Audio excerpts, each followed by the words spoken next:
mũrata ũhonokio wakwa.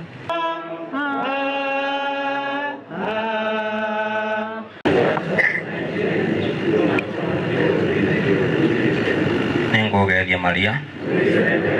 David na Regina ni twins last born ciakwa na nĩndĩramendete twĩna ithe wao. Na David was just a boy. Aturaga anumagĩrĩra nyitaga nguo wherever I go. Nikiwa kwa bafu hakuwa hapo kwa mlango.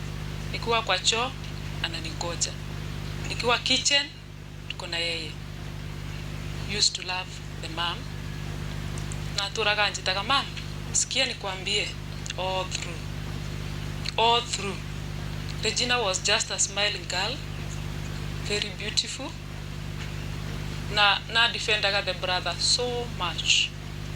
Na maita maingi ni wagayaga anything in the house. A brave nephew, you were a shining star, strong and determined, filling every moment with life and energy. It's hard to understand why you were called home so soon, but we find solace in knowing that you are now in a place of eternal peace.